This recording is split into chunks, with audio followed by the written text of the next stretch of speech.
Hello everyone. आज इस video में हम पढ़ेंगे चैप्टर 1 रियल नंबर्स के बारे में, जो कि एक क्लास 10th का पहला चैप्टर है। तो आपने 9th में पढ़ा होगा रियल नंबर्स होते क्या हैं। रियल नंबर्स वो नंबर्स होते हैं जिनको हम नंबर लाइन पे रिप्रेजेंट कर सकते हैं। ऐसा कोई भी नंबर जिसको नंबर लाइन पे रिप्रेजेंट किया जाता है उसको हम रियल नंबर्स कहते हैं, चाहे वो फ्रैक्शन हो, चाहे वो डेसिमल नंबर हो, चाहे वो इंटीजर हो, चाहे वो इर्रेशनल नंबर हो, चाहे वो रेशनल नंबर हो। ये सारे रियल नंबर्स की कैटेगरी में आते हैं। तो इस चैप्टर में सबसे पहला टॉपिक है यूक्लिड्स डिवीजन लेमा। एक मैथमेटिशियन थे यूक्लिड्स, जिन्होंने एक लेमा दिया था। उस लेमा को यूज करके हम दो नंबर्स के बीच का एचसीएफ निकाल सकते हैं। तो यूक्लिड डिवीजन लेमा एक मेथड है to obtain the HCF of A and B, यानी दो नंबर दे रखे हो ए और बी, जहाँ पे ए जो है वो बड़ा होगा बी से। इन दो नंबर्स के बीच का एचसीएफ निकालना हो तो हम ये मेथड यूज कर सकते हैं। आपने अपनी बेसिक क्लासेस में पढ़ा होगा, अगर आपको याद हो तो आपने एक एल्गोरिदम पढ़ा था जिसको याद किया जाता था dividend equals to divisor into coefficient plus reminder. ये चीज आपने क्लास 7 या क्लास 6 या शायद क्लास 5 में स्टार्ट की थी, जिसका यूज आप अभी तक करोगे। क्लास 9th में भी आपने किया है इसको, क्लास 10th में भी हम इसको यूज करेंगे। तो यहाँ पे dividend is equal to divisor into coefficient plus reminder. इसी चीज को यूक्लिड डिवीजन लेमा में हम लिखते हैं a equals to b into Q plus r, with the condition कि r जो है वो या तो 0 के बराबर या उससे बड़ा होगा और वो b से छोटा होगा। यानी a जो है वो हो गया डिविडेंड, b हो गया डिवाइजर, q हो गया कोएफिशिएंट, r हो गया रिमाइंडर। एक चीज और यहाँ से रिवाइज करते हैं कि किसी भी दो नंबर को अगर हम डिवाइड करते हैं तो जो बीच में लिखा जाता है, इसके अंदर लिखा जाता है, वो होता है डिविडेंड, और यहाँ बाहर होता है डिवाइजर। जो हमारा सॉल्व करके यहाँ पर आता है ये होता है कोएफिशिएंट, और लास्ट में हमारा बचता है रिमाइंडर। तो यहाँ से आप देख सकते हो डिविडेंड को बोला जाता है a, डिवाइजर होता है b, कोएफिशिएंट होता है q, और रिमाइंडर होता है r। तो इन सिंबल्स के मीनिंग आपको यहाँ पे क्लियर हो गए। अब ये कंडीशन जो है वो ये, इसका क्या मतलब है? इसका ये मतलब है कि जो रिमाइंडर होगा वो हमेशा 0 से बड़ा या 0 के बराबर होगा, और वो कहाँ तक जाएगा? b तक जाएगा। फॉर एग्जाम्पल, अगर मैं किसी भी नंबर को, जैसे 4 को अगर मैं 2 से डिवाइड करूं तो रिमाइंडर आया 0। अगर मैं इसको 5 से डिवाइड करूं, सॉरी 5 को 2 से डिवाइड करूं तो हमारा रिमाइंडर आएगा 1। लेकिन अगर मैं इसको 6 से डिवाइड करूं तो हमारा रिमाइंडर आएगा 0। तो यहाँ से आपने देखा कि अगर मैंने यहाँ पे इसको 2 से डिवाइड किया, जो कि मेरा है b, या तो रिमाइंडर 0 आया या रिमाइंडर 1 आया, ये फिर से 0 आ गया। इसका मतलब 0 से स्टार्ट होगा और कहाँ तक जाएगा?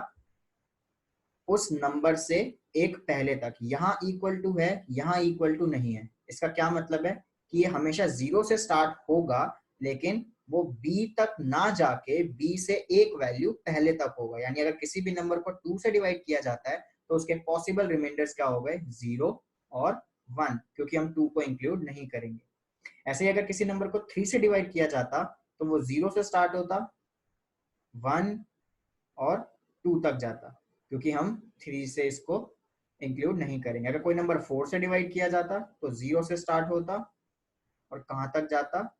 एक पहले तक, 3। अगर किसी नंबर को 5 से डिवाइड किया होता तो 0, 1, 2, 3 और 4। जी, इसमें हम 5 बिल्कुल नहीं लेंगे, क्योंकि हम इसको 5 से ही डिवाइड करेंगे, तो 5 इसका रिमाइंडर कभी नहीं बचेगा। वो क्या बन जाएगा? रिमाइंडर 0 बन जाएगा। तो इस कंडीशन का ये मतलब है, मैं रिपीट कर देता हूँ, कि रिमाइंडर जो होगा वो 0 से स्टार्ट होगा और उसकी वैल्यू, रिमाइंडर की पॉसिबल वैल्यूज उस डिविडेंड के से जो डिवाइजर डिवाइड किया जा रहा है उससे एक पहले तक होगी। तो आपको इसको एक क्वेश्चन के थ्रू मैं इसको समझाता हूँ।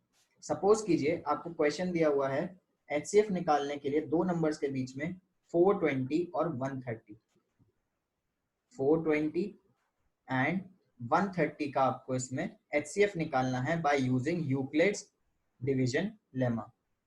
तो हम इसको अगर स्टार्ट करें तो यहाँ से आप देख सकते हैं एक नंबर ए होगा, एक नंबर बी होगा। दोनों में से कौन सा ए होगा? जो बड़ा होगा। इस कंडीशन को ध्यान रखिएगा, जो भी नंबर बड़ा होगा वो हमारा ए हो जाएगा और जो नंबर छोटा होगा वो हमारा बी हो जाएगा। तो इसको अगर मैं स्टार्ट करूं डिवाइड करना, 420 इक्वल्स टू, यानी अगर मैं इसको 420 को यहाँ पे डिवाइड करता हूं तो ये आएगा 130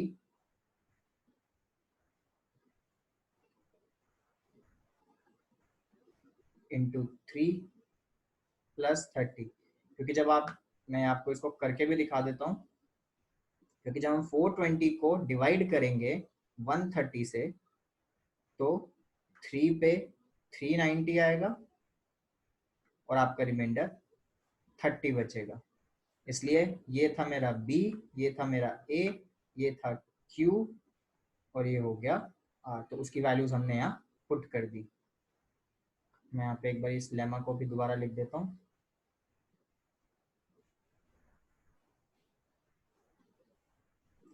लेकिन हमें इसको लिखते वक्त ये ध्यान रखना है कि रिमाइंडर 0 आया या नहीं आया। अगर रिमाइंडर 0 नहीं आया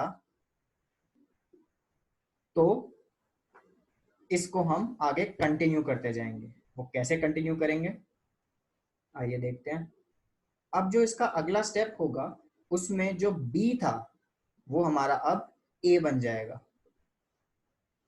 मैं फिर से बता देता हूँ, जो पहले वाले स्टेप में B था वो अगले स्टेप में A बन जाएगा और जो रिमाइंडर था वो हमारा B बन जाएगा। आप इसको अपनी कन्वीनियंसी के लिए यहाँ पे लिख भी सकते हैं। अब आपका A जो है वो 130 बन गया और B जो है वो 30 बन गया।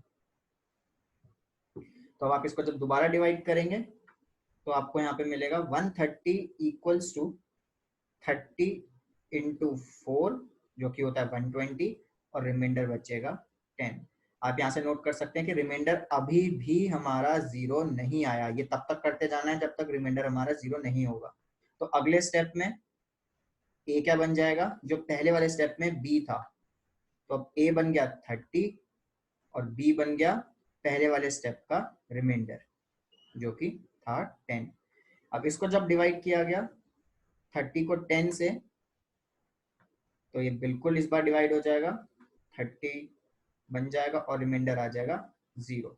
जिस स्टेप में रिमाइंडर 0 आ जाए उस स्टेप का जो B होगा, आई रिपीट, उस स्टेप का जो B होगा वो हमारा HCF कहलाएगा। किस किस का HCF कहलाएगा?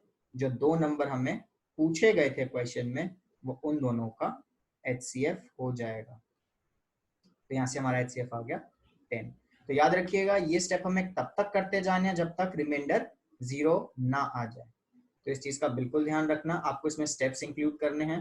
पहले आपको लिखना है यहाँ पे A क्या है, B क्या है, फिर आपको यूक्लिड का लेमा लिखना है, फिर उसका A B को डिवाइड करके पूरा उसका रिमाइंडर की वैल्यू लिखनी है। और आप देखेंगे कि रिमाइंडर 0 नहीं आया तो फिर A और B बन जाएगा, पहले वाले का B अब A बन जाएगा और उसका रिमाइंडर B बन जाएगा। ऐसे जब आप करते जाएंगे तो आप देखेंगे कि एक टाइम पे रिमाइंडर आ गया 0। तो जिस स्टेप में रिमाइंडर 0 आ जाए उसका B हमारा HCF कहलाता है। और आप ये यूक्लिड डिवीजन लेमा के साथ साथ एक और वर्ड सुनेंगे, यूक्लिड एल्गोरिदम। आप इसको ध्यान से सुनिएगा। आप एक वर्ड और सुनेंगे, यूक्लिड्स एल्गोरिदम। यूक्लिड्स एल्गोरिदम का मतलब होता है प्रोसेस। मैं आपको वर्ड बता दूं, एल्गोरिदम का मतलब होता है प्रोसेस। एल्गोरिदम मतलब प्रोसेस। तो जो ये पूरा HCF निकालने के लिए प्रोसेस यूज हुआ ये कहलाया जाता है एल्गोरिदम। और ये जो सिर्फ ये स्टेटमेंट है, इस स्टेटमेंट का नाम, चाहे आप ये स्टेटमेंट बोल लीजिए चाहे ये स्टेटमेंट बोल लीजिए, इस स्टेटमेंट का नाम है यूक्लिड डिवीजन लेमा, और ये पूरा प्रोसीजर कहलाया जाता है यूक्लिड्स एल्गोरिदम। तो लेमा और एल्गोरिदम में ये एक डिफरेंस होता है। तो इस चैप्टर का अगला टॉपिक है फंडामेंटल थ्योरम ऑफ अरिथमेटिक, जो कि एक दूसरा मेथड है गिवन नंबर्स का एचसीएफ निकालने के लिए। एक मेथड हमने अभी पढ़ा यूक्लिड्स लेमा, और एक मेथड है फंडामेंटल थ्योरम ऑफ अरिथमेटिक।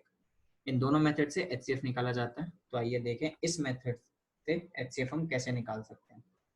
तो सपोज कीजिए आपको दो नंबर दे रखे हैं 96 एंड 404।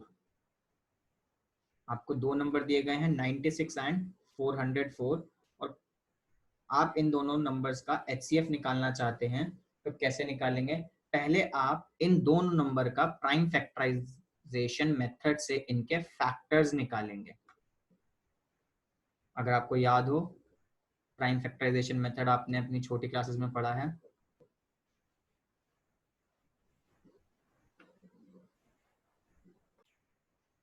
तो प्राइम फैक्टराइजेशन मेथड से आपके जो फैक्टर्स निकलेंगे वो बन जाएंगे आपके 96। आप देख सकते हैं 2 जो आ रहा है वो आपका आ रहा है 5 टाइम्स, और एक आ रहा है 3 जो कि आ रहा है सिर्फ एक बार। और 404 के जो फैक्टर्स बनेंगे वो 2 रेज़ टू द पावर 2 और 11 बनेंगे। अब आपको एक चीज यहाँ से याद रखनी है कि जब भी आप यहाँ एलसीएम या एचसीएफ, अभी हम निकाल रहे हैं एचसीएफ, इस मेथड से हम एलसीएम भी निकाल सकते हैं। तो पहले हम देख लेते हैं एचसीएफ कैसे निकलेगा। जब भी हम एचसीएफ के बारे में बात करेंगे तो हम देखेंगे कि इन नंबर्स की मिनिमम पावर क्या है। फॉर एग्जाम्पल यहाँ पर 2 है, यस, यहाँ पर 2 है, यस। दोनों में छोटी पावर किसकी है? इसकी पावर है 5, इसकी पावर है 2। तो दोनों में से छोटा कौन सा है? 2। तो यहाँ पर हम लिखेंगे 2 रेज़ टू द पावर 2। यहाँ पर 3 है, लेकिन यहाँ पे 3 नहीं है। हम सिर्फ उन्हीं नंबर्स की पावर को कंपेयर करते हैं जो दोनों में कॉमन हो। अब इन दोनों में ऐसा कोई नंबर नहीं है जो कॉमन हो। 3 इसके पास है लेकिन इसके पास नहीं है, 11 इसके पास है लेकिन यहाँ नहीं है। तो इसका एचसीएफ हमारा आ जाएगा 2 रेज़ टू द पावर 2, जो कि होता है 4। तो ये एक मेथड है एचसीएफ निकालने का। इस मेथड से हम एलसीएम भी निकाल सकते हैं। एलसीएम निकालने के लिए हम देखेंगे कि इनमें जो मैक्सिमम पावर है वो हम नोट करेंगे। जैसे यहाँ 2 की पावर 5, यहाँ 2 की पावर 2, तो दोनों में से बड़ी कौन सी है? 5। तो एलसीएम में आ जाएगा 2 की पावर 5। ध्यान रखने वाली बात यह है कि एचसीएफ के टाइम हम उन्हीं नंबर्स की पावर्स को चेक करते हैं जो कॉमन है। एलसीएम के टाइम ऐसा कुछ फॉलो नहीं करना, हमें दोनों की पावर्स में से मैक्सिमम लिखना है। अगर यहाँ पे 3 नहीं है तो इसका मतलब है 3 रेज़ टू द पावर 0, जो कि लिखा नहीं था, लेकिन हम किसी भी नंबर की पावर 0 को लिख सकते हैं। तो यहाँ पे इसकी पावर है 1, यहाँ पे इसकी पावर है 0, तो मैक्सिमम हो गई 1, इसलिए यहाँ पर आ गया 3 रेज़ टू द पावर 1। इसके पास 11 था लेकिन इसके पास 11 नहीं था, तो हम यहाँ पे लिख सकते हैं 11 रेज़ टू द पावर 0, और इन दोनों में से मैक्सिमम पावर हो गई 1, इसलिए यहाँ पर आ गया 11 रेज़ टू द पावर 1। तो ध्यान रखिएगा ये जो 3 रेज़ टू द पावर 0 और 11 रेज़ टू द पावर 0 आया था, ये मैंने बस कंपेयर करने के लिए लिखा था, लेकिन इसको लिखना नहीं है आपने। तो जब हमने यहाँ से देखा तो एलसीएम हमारा आ गया 2 raise to the power 5 into 3 into 11। तो जब आप इसको सॉल्व करेंगे तो आपके पास यहाँ से वैल्यू आ जाएगी 9696। तो प्राइम फैक्टराइजेशन को यूज करके हम इसका एलसीएम और एचसीएफ दोनों निकाल सकते हैं। यहाँ से आपको एक चीज याद रखनी है, मैं दोबारा रिपीट कर रहा हूँ कि एचसीएफ के टाइम हम देखते हैं मिनिमम पावर, और एलसीएम के टाइम हम देखते हैं maximum power.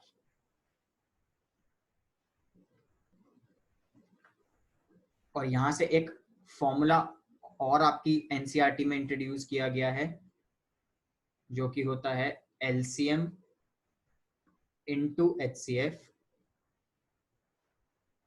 Equals to product of numbers.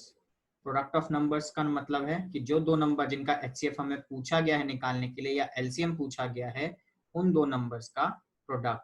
तो ये फॉर्मूला आपको याद रखना है, LCM into HCF equals to A into B, क्योंकि कभी कभी ये फॉर्मूला आपको वेरीफाई करने के लिए भी आ जाता है एग्जाम में। तो वेरीफाई करने के लिए आप पहले LHS लेंगे, LHS में LCM और HCF की वैल्यू डालेंगे, और फिर RHS लेके A इंटू बी करके दिखाएंगे। अगर दोनों वैल्यू सेम आती है तो वो वेरीफाई हो जाएगा। आपको एनसीईआरटी में ऐसे काफी क्वेश्चन मिल जाएंगे, आप उनकी प्रैक्टिस कीजिए, और अगर कोई आपको डाउट होता है तो आप हमारे कमेंट सेक्शन में पूछ सकते हैं। Thank you so much.